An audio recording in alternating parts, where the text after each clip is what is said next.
One. Yeah. Good morning, everyone, and welcome to this meeting of the Montgomery County Council. It is September 16th, 2025. We'll begin today's meeting with general business. Madam Clerk, will you share today's announcements? Good morning. The council will hold a public hearing on the Planning Board draft amendment to the Master Plan for Historic Preservation for Timberlawn on October 21st, 2025 at 1:30 p.m. here at the Council Office Building. Those wishing to provide testimony must register in advance via the Council's website or by calling 240-777-7803. More information can be found on the Council's website. I would like to note, for those of you who may access the Council's website, a staff report was recently posted with a link to the plan for reference. Also, an additional announcement this morning, the Council will hold a public hearing on the spending control limits for the FY27 WSSC water budget on September 30th, 2025, at 1:30 p.m. at the Council Office Building. Those wishing to provide testimony must register in advance. More information can be found on the Council's website. Thank you. Great, thank you. There are no minutes for approval today, so now we're going to move on to our legislative session, and this is day number 23. And the first item, 1A, is the introduction of expedited bill 29-25 bond authorization. The lead sponsor is myself at the request of the county executive. A public hearing and action are scheduled for October 7th, 2025 at 1:30 p.m. And I'll turn it over to Mr. Smith. Thank you, Council President. Here in lieu of Mr. Airbender today, since he's not here. This is a typical bond bill and the companion resolution that's also on 4B that the county executive sends over when additional bonds are needed to fund the CIP. And as you noted, there will be a public hearing and action on the same day. Great. Thank you. Not seeing any comments. This expedited bill is introduced. Next, we'll move on to item 2 on today's agenda, and that's a call for bills for final reading. The first is Bill 18-25, Forest Conservation Trees. The Transportation and Environment Committee recommends enactment with amendments. I will first turn it over to the Chair of Transportation and Environment, Councilmember Glass.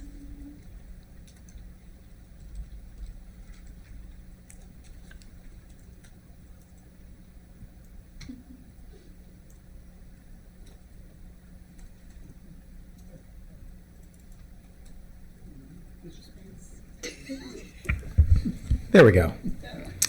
Thank you, Madam President. The Transportation and Environment Committee unanimously voted to support Bill 1825 with amendments. Bill 1825 would define solar photovoltaic facility and remove the requirements for such facilities. It would also add new categories to the priorities of forest retention. It would reinstate forest mitigation banks that protect existing forest. It would remove significant trees from the tree save plan requirements and generally amend the law governing forest conservation. In short, what this does is conform our county's law to the intent of the state law. And with that, there is a unanimous T&E recommendation. Great. Thank you, Councilmember Glass. Mr. Gorzelek, do we have anything to add? Yeah, I'll just briefly highlight there were 2 amendments at the committee. The first was to delete the 1-inch definition of tree that the planning department had sent over in the proposed bill. That change was, according to the planning department, to conform to their practice, but it was not strictly to align with state law. And so the committee had removed that definition. And the second amendment was a technical amendment to align the law with existing zoning changes. Basically, in 2503, the district council had removed biohealth priority campus plans as well as mixed income community plans and replaced them with the expedited approval plan. So throughout the bill, you'll see some changes there. That is just it almost looks like it's a substantive change, but it is a technical amendment. Thank you. Not seeing any comments or questions, we have a motion from the Transportation and Environment Committee. So, Madam Clerk, will you please call the roll? Councilmember Lukey? Yes. Councilmember Lukey votes yes. Councilmember Mink? Yes. Councilmember Mink votes yes. Councilmember Sales? Yes. Councilmember Sales votes yes.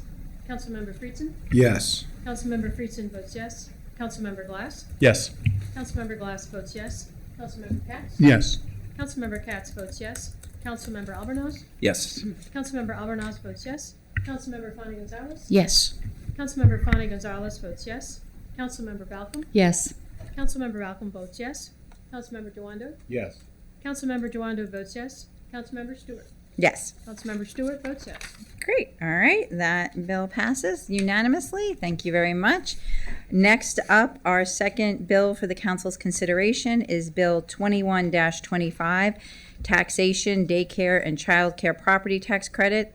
The Government Operations and Fiscal Policy Committee recommends enactment.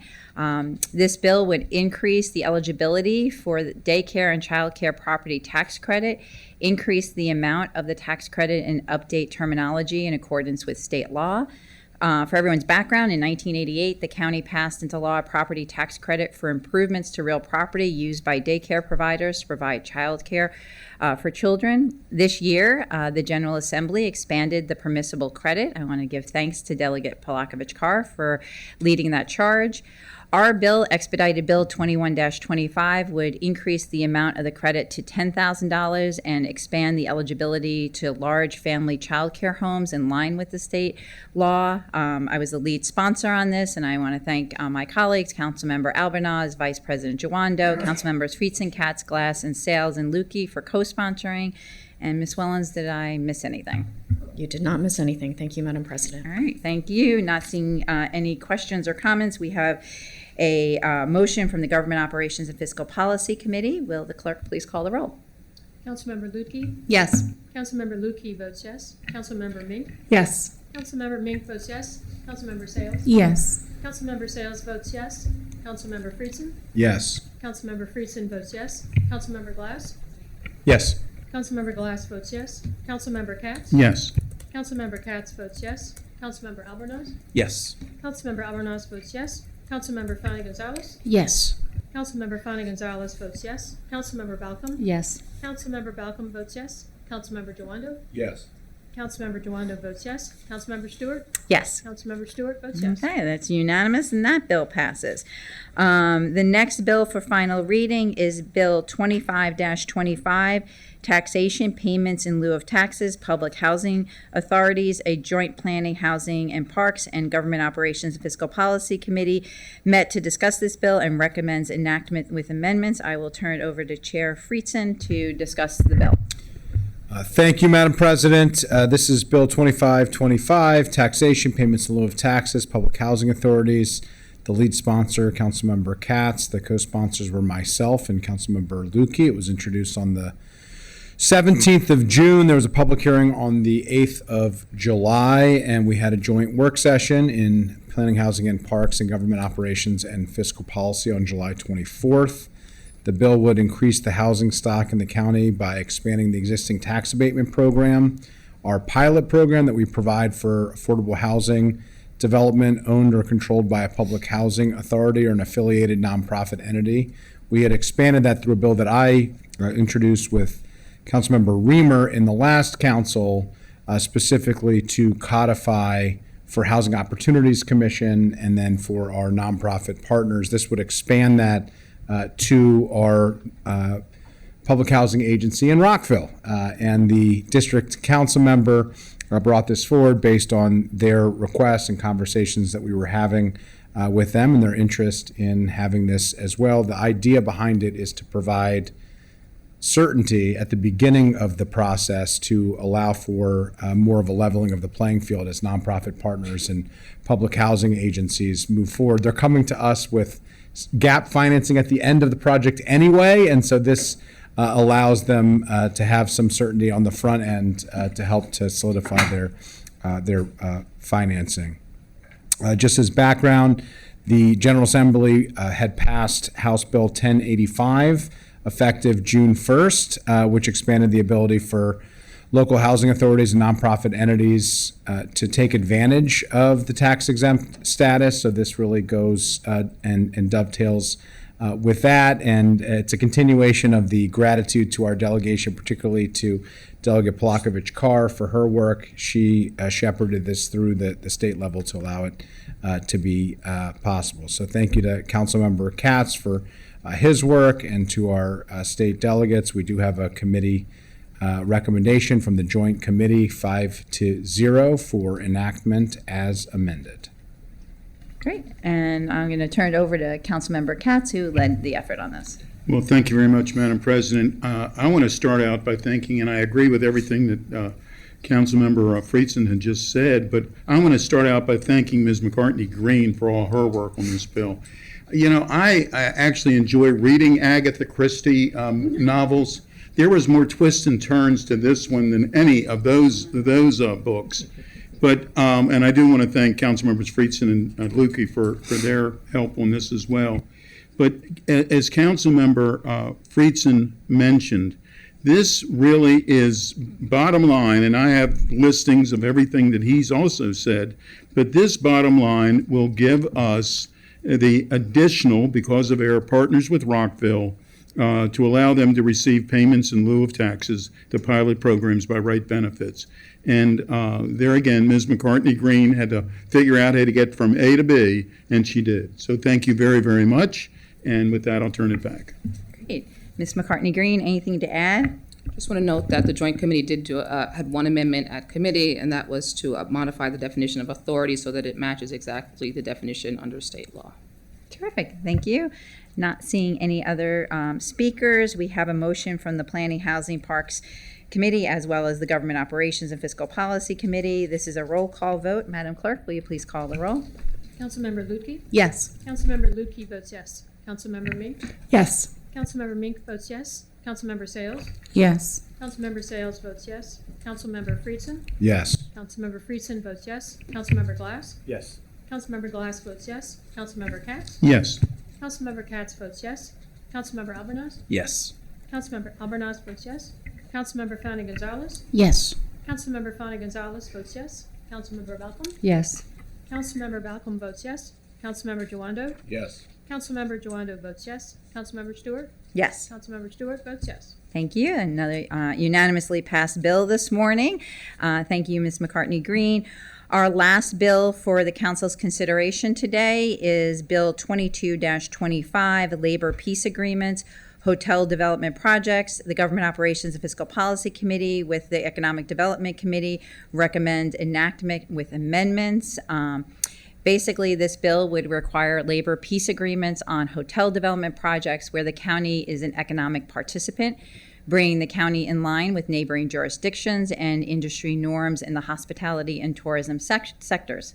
The purpose of this bill is to establish a general requirement that whenever the county has a proprietary interest in a hotel development project, the employers at that project must enter into LPAs with unions. These agreements avoid strikes, lockouts, and other adverse economic actions that might affect the county's proprietary interest. And I want to thank Councilmember Natalie Fani Gonzalez as well as Councilmember Katz. The three of us were the co-leads on this. We did have a joint session at which a number of amendments. I want to thank Councilmember Friedson for working with me on a number of amendments after we heard from the public. There were three overall. One was to clarify the definition of hotel projects to which the bill's requirements apply. The second refines the standards used by the chief administrative officer to determine when the county has a proprietary interest in a hotel project. We did increase the dollar amount from $100,000 to $1 million regarding a project that would be qualify for this. And the third was to make non-substantive clarifications to the bill. And during our joint committee sessions, Councilmember Sales did ask a number of questions. Staff has followed up with those, and those are in the packet starting on page 7. In addition to that, during our joint committee meeting, we did have a request of the county attorney to submit an opinion which clarifies the existing authority of the executive to negotiate labor peace agreements, and just want to identify that that is also in the packet, and we received that memo and that opinion on August 25th. I also just want to underscore the importance of this bill at this time, as we are seeing currently at the national level, the president doing all he can to gut the National Labor Relations Board and making sure that here in Montgomery County we have these types of agreements in place that are beneficial to all parties. I will turn it over now to Councilmember Natalie Fani Gonzalez, who was a co-lead on this and also chairs the Economic Development Committee. Council President, I think you nailed it. Nothing to add, but I look forward to hearing the amendment by Councilmember Lorian Sells, which I completely support. That's all. Thank you. Councilmember Katz, anything to add? All right. Ms. Wellens, before I turn it over to our colleague, Councilmember Sales, for her amendment, do you have anything to add? No, I concur with Councilmember Fanny Gonzalez. Nailed it. Nothing to add. Thank you very much. All right, now, Councilmember Sales, would you like to discuss your amendment? All right, thank you so much, Madam President. And thank you to my colleagues for co-leading and introducing this important bill. We've already mentioned the timeliness of this legislation, and by granting the CAO, the Chief Administrative Officer, sole authority to determine whether the county has a proprietary interest in a given project, we are empowering them to make decisions with major implications for employers operating in these facilities. While this supports the public interest and promotes fairness for both workers and employers, we must also ensure that this authority is exercised responsibly and in line with the procedures and criteria outlined in this bill. My amendment simply requires the Chief Administrative Officer to explain their determination in a written statement sent to the council and to the employer why and how they made the determination about whether the county has a proprietary interest in a hotel project. I want to thank my colleagues for considering this amendment. Okay, so I have a motion for an amendment. Do I have a second? Second. Councilmember Fanny Gonzalez, second. Any comments or questions regarding the amendment? Seeing none, all those in favor of the amendment by Councilmember Sales, please raise your hand, and that is unanimous. Great. So we have any other comments or amendments to consider before I ask for a motion to approve the bill as amended? No? Do I have a motion to approve a bill as amended? Yes. Councilmember Fanny Gonzalez Second. moved. Then I have a second by Councilmember Lukey. Any comments regarding this bill? Brief. Council Vice President Joando.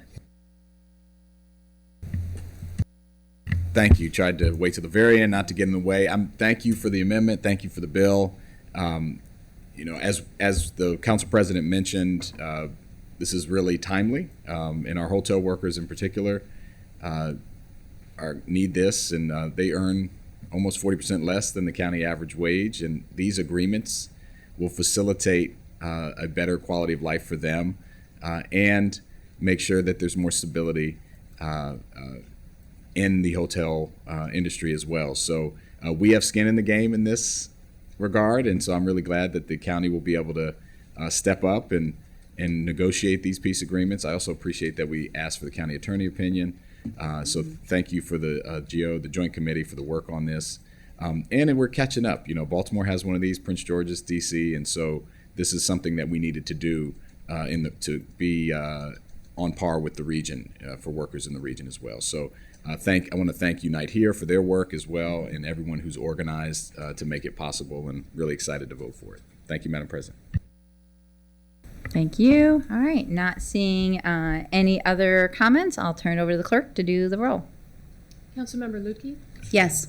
Councilmember Lukey votes yes. Councilmember Mink. Yes. Councilmember Mink votes yes. Councilmember Sales. Yes. Councilmember Sales votes yes. Councilmember Friedson. Yes. Councilmember Friedson votes yes. Councilmember Glass. Yes. Councilmember Glass votes yes. Councilmember Katz. Yes. Councilmember Katz votes yes. Councilmember Albornoz. Yes. Councilmember Albornoz votes yes. Councilmember Fanny Gonzalez. Yes. Councilmember Fanny Gonzalez votes yes. Councilmember Balcom. Yes. Councilmember Balcom votes yes. Councilmember Joando. Yes. Councilmember Joando votes yes. Councilmember Stewart. Yes. Councilmember Stewart votes yes. All right, that bill passes unanimously. Thank you very much, Ms. Wellens, for all your work on that. And as Council Vice President Joando said, thank you for Unite Here for being here and their help on that as well. All right, next we sit as the District Council for item number 3, which is action on a zoning text amendment 25-08, exemptions landscape contractor. The Planning, Housing, and Parks Committee recommends approval, so I will turn it over to the chair of PHP. Thank you, Madam President. This zoning text amendment 2508, exemptions, landscape contractor, was introduced by lead sponsor Councilmember Mink on June 10th. The public hearing was held on July 15th. The Planning, Housing, and Parks Committee recommends approval. It would allow landscape contractors in the rural cluster zone who have expanded their footprint beyond what was otherwise allowed to be able to maintain their grandfathered status if the property owner returns the total square footage of on-site operations that existed prior to the zoning change on October 30th, 2014. Sounds like a random day, but that's the date in which the zoning change was updated. The Planning, Housing, and Parks Committee held a work session on the 28th of July, unanimously recommended approval. There was no amendment before us. It was pretty straightforward conversation, and it's a pretty straightforward zoning text amendment. With that, I will yield back to you, Madam President.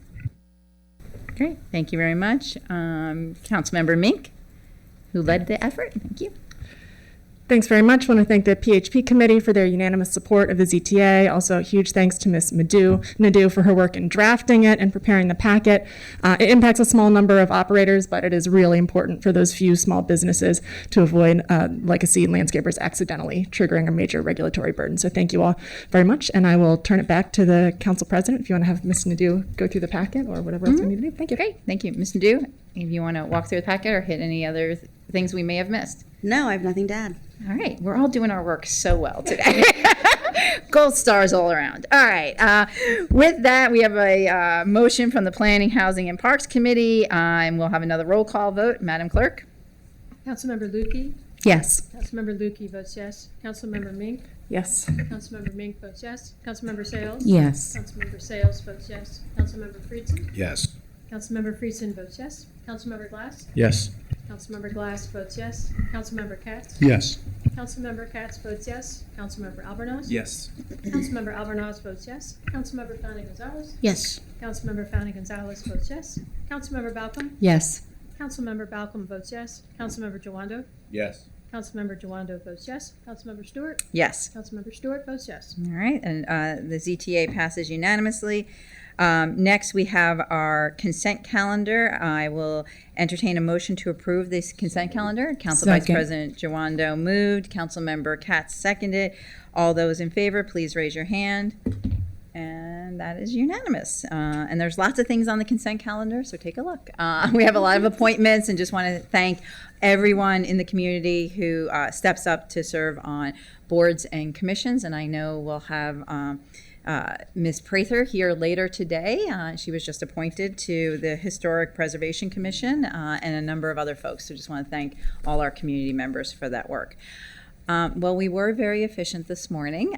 So we are done with our official business for right now. At 11:30, we will be celebrating African Heritage Month and have a number of guests coming in. So I'm going to call a recess until 11:30 when we will reconvene. All right. Thank you, everyone, and we'll be back at 11:30. Good afternoon, or still morning, I guess. Good morning, everyone. Welcome back to the County Council's meeting today. We are now moving into our commemoration of African Heritage Month. Thank you to everyone who has joined us today. Today is a great day to celebrate. I want to first recognize there are many people in our audience, but in particular, we have representatives from Senator Van Hollen's office. Thank you, Jeff Samuels. We have Joseph Eong from Representative Congressman Jamie Raskin's office. Thank you for being here. We have Delegate Wims here, our East County Regional Services Director, Giroux here, and I'm sure there's probably other folks I may be missing, but this is a wonderful day for us. Oh, our Caribbean liaison for our community partnerships. Thank you so much for being here. We are so thrilled to be celebrating African Heritage Month. As many of you know, here in Montgomery County, we made history a number of years ago as being the first county in the nation to officially designate September as African Heritage Month. And it has, yes. we are so glad to see many other jurisdictions, and Governor Moore has now done it in the state of Maryland, and more places lifting up African Heritage Month. So this year follows and continues the time-honored tradition of honoring and celebrating African heritage, culture, and contributions. As many people in this room know, here in Montgomery County, we are home to a large African population. Over 16% of the overall immigrant population in our county is from Africa. I was honored to join hundreds of people at the Ethiopian Day festivities in downtown Silver Spring a number of weeks ago. And then last week, we kicked off African Heritage Month at the Civic Building. Unfortunately, we all know the times we are living under and this federal administration. And we are working against that tide, as the federal administration is working to dismantle any formal recognitions of diversity, culture, heritage, and attacking our communities. Here in Montgomery County, we are doubling down. We are lifting our voices. We are playing drums and we are singing and dancing because we are staying true to our values here in Montgomery County and continuing to work towards being an inclusive and welcoming community. And so this year's theme is From Continent to the County, Living the Legacy. And we have an incredible video presentation we're going to show you in a moment to lift up our community and business leaders here. And I just want to do a huge shout out to Mershai, Joe, and Lucia for their work putting together this outstanding video and special commemoration. And I do see we have Daniel Caroma also in the audience from the County Exec's office. Thank you so much for joining us. And I'm going to turn it over now to my colleague, Council Vice President Joando, to say a few words. Thank you, Madam President, and good morning, everyone. Good morning. I'm really happy to be here and proud. It's hard to overstate how proud I am to be from and live in a county, as was mentioned, that was the first in the nation to declare African Heritage Month. And we often lead in Montgomery County, and this is a great way that we have led. Maryland, as I often talk about, in the D.C., Maryland, Virginia as a whole, but Maryland specifically and Montgomery County specifically, has one of the largest African immigrant populations in the country. And that's not by accident. It's because we've built a community that over generations has continuously welcomed and celebrated the richness of the African community and all that the richness that those cultures bring. Today is especially important to me as a proud Nigerian American. My father came here from Nigeria in 1970, and I carry that part of my identity with me every day in what I wear and what I eat and how I approach the world. I refuse to check either part of my identity at the door. And we embrace that fully here in Montgomery County and take immense pride in it. As we celebrate today, I think about the journey to having a commemoration like this recognized in official spaces. And I just want to thank all my colleagues for fully embracing this. They're going to all be tearing down the food later with me upstairs, and as will you. It's so important because the African diaspora is incredibly vast and incredibly diverse. We're talking about thousands of languages. God bless you. Thousands of languages, cultures, histories, and belief systems. There's more genetic diversity in Africa than in the rest of the world combined, and so many unique stories to tell.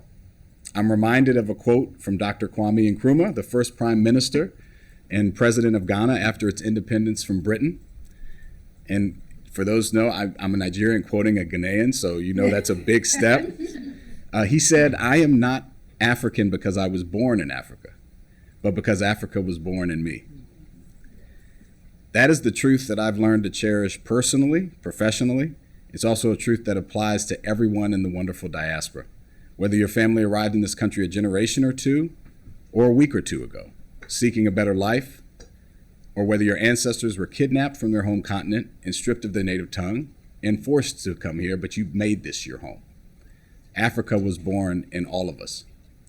That's one of the things that I love most about Montgomery County, that people from all corners of the world and all generations of the diaspora have found a place to live, work, and build community with one another. I take pride in living in a community where African immigrants aren't just valued and protected, but have a seat at the table, and they're eating at that table too. They have silverware as well. Even if we had to take it for ourselves and pull ourselves up to the table from time to time.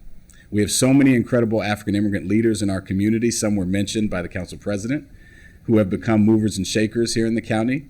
You're going to see just 3 of them here momentarily. So it's my very humble honor to introduce the video that we're going to see here honoring African Heritage Month and some of those great leaders. So happy African Heritage Month. Thank you, Madam President. Terrific. Now I think we're going to the video, correct? So we're going to cue up the video.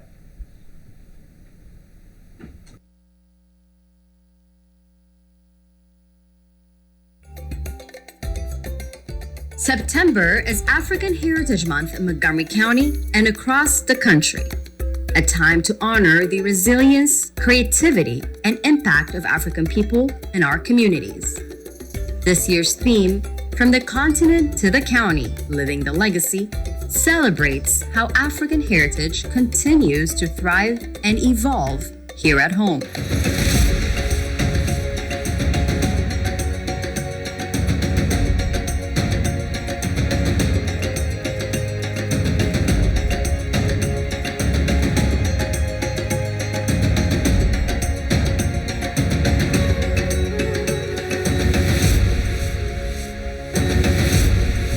We begin with Dani Anasanya, a Nigerian-American multidisciplinary artist whose work lives at the intersection of memory, identity, and cultural storytelling. So I always loved creating as a child. So I always loved painting and like making things, especially in school. Art is where I've always found my most fun. It never felt like work to me. Creativity for me has brought about so much of my own personal healing, and there's a certain release that happens when you just allow yourself to flow, especially when it comes to abstraction as well, because there's no rules. In Dani's studio, nothing is one-dimensional. Her art flows across mediums, and she's always open to experimenting, each work revealing new layers of her identity. West Africa is so rich in color and vibrancy, and essentially people look at my work, they're like, oh, the color, oh, the vibrance, and it's in my DNA. I can't even help myself. Gold is so prominent in West Africa. It's known as the Gold Coast, so that's always reflected in my work too, because I love gold leaf, and it symbolizes rejuvenation and royalty and rebirth, so that's always incredible to be able to include all of that. Council Vice President Will Jawando also stopped by while we were there. Tell me what we're looking at here. So this is a piece entitled Royal Sankofa, and the Sankofa symbol originates from the Akan culture, which is Ghana in West Africa, and I just love this rendition because it also incorporates glass and gold leaf, so it represents the resilience of our people throughout the diaspora. You and I share our West African heritage, yes, and it's really cool that I know you embed that in a lot of your work. Mm-hmm. Today, her work is displayed at Modern Contempo Luxury Furniture in North Bethesda. I'm very grateful to be a part of this team now. Dani's work is a celebration of what's been passed down and an invitation to imagine what's still to come. Across Montgomery County, African heritage isn't just preserved, it's lived and built, one connection at a time. Originally from Senegal, Ben Jeju has made it his mission to create space, visibility, and belonging for African immigrants and their families. Through the Senegalese Association of the DMV, a nonprofit, Ben is building something bigger than himself. The Senegalese Association of the DMV was started back in the 90s with the firm of founders that was here. So they started it to just try to put people together, Senegalese community together. You know, now it's getting bigger. One of the most joyful expressions of that mission, the annual Senegalese Festival in downtown Silver Spring. a celebration of culture, music, food, and unity that continues to grow year after year. The motivation was to get our kids involved because the future is the new generation, the next generation, the kids. We have to leave them something to the heritage, to the culture, the self-identity and all that. Every time we do it, people will come out, you see faces, people smiling, happiness. That's what keeps us keeping moving. Thank you for coming, everybody. Through leadership, celebration, and service, Ben is helping shape what African heritage looks like in Montgomery County, not just in the past, but in the present and future. In the heart of Silver Spring, Sugar Spring Ethiopian Cafe is more than just a place to eat. It's a homecoming. Owner Salamawit Teferra turned a childhood dream of entrepreneurship into a place where culture, flavor, and family all come together. When I was a kid, I used to say I want to be the businesswoman, but I never thought to open a restaurant. But I love cooking. I think that's one thing that makes me to open the restaurant. But even though my background was from IT and I was graduated from the cybersecurity, but the passion and the desire to be a businesswoman and also at the same time to show the Ethiopian culture. The name Shaggar is deeply personal. It's a nickname for Addis Ababa, Ethiopia's capital, a city known for warmth and hospitality. For Salamawit, it was the perfect name to bring a piece of home to Montgomery County. Ethiopian food is a little different from the other ethnic food because it brings all the people together. The way we eat is like we eat it from one plate and then sharing. That makes it unique. People eat from one plate. That means just we are one. Eating it together, it shows unity. During my visit, Salamawit cooked a meal and we sat down to share it together. It's amazing. Salamawit is ensuring that African heritage isn't just remembered, it's lived, savored, and passed on. African Heritage Month is a time to reflect on where we come from and celebrate how far we've come. From the continent to the county, African heritage lives here, and together, we are living the legacy.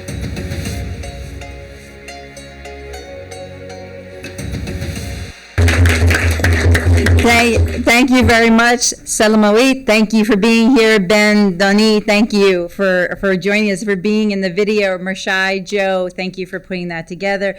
And we are going to get to eat in a little bit. So I'm looking forward to that. Again, thank you all for joining us. We're going to start the official proclamation now, and I'll kick us off.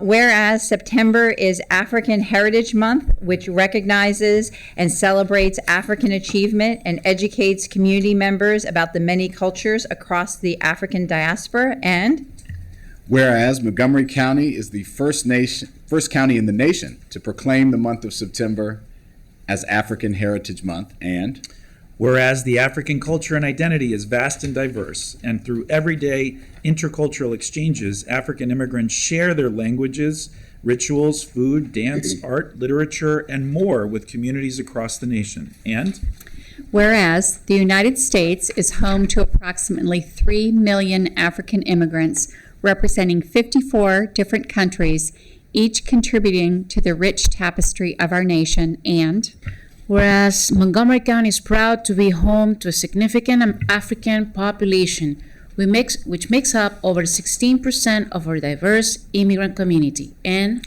whereas we recognize African community members for their ongoing achievements and their contributions to our county's diversity with their traditions, values, and history. And whereas the Montgomery County Council's 4th annual African Heritage Month commemoration theme is from the continent to the county, living the legacy. And this year's commemoration highlights how African residents share their accomplishments, creativity, and values with their community to enrich Montgomery County And Whereas African changemakers in Montgomery County and across the nation prove that heritage and identity can thrive in every corner of the world. And whereas during African Heritage Month, we celebrate the diversity of culture and traditions across the continent of Africa and learn about our shared history and what connects us globally. And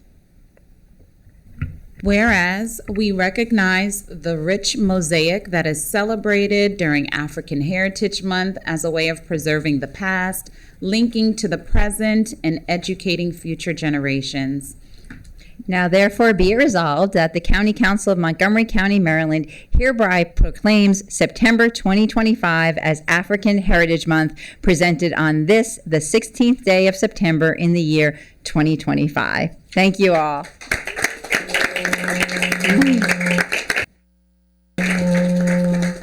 And now we're going to invite folks to come down. We have some paper proclamations to hand out to individuals, and we'll take a picture before we make our way to the fourth floor for lunch. So if everyone who's here for the proclamation can come down, Mershai can help us get folks over here. And Jordan, thank you.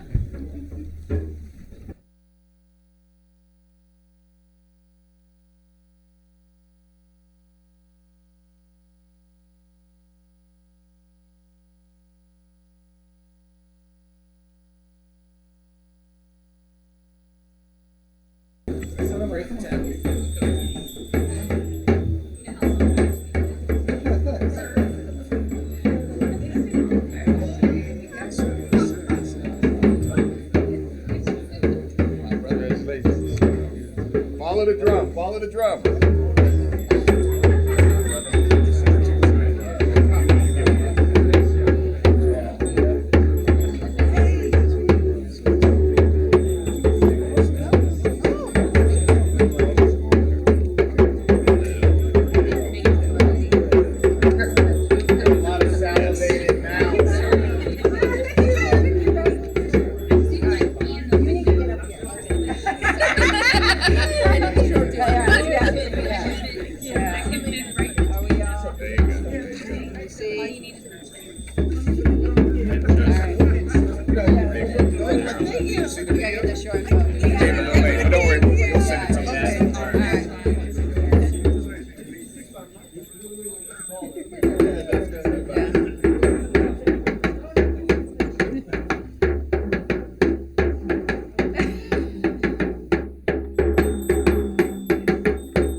So if there's somebody who can't see Sky, switch forward. We can see him now. You're good. You're good. Right there. Fine.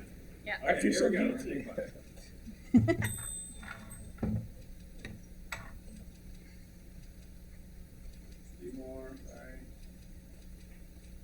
All right.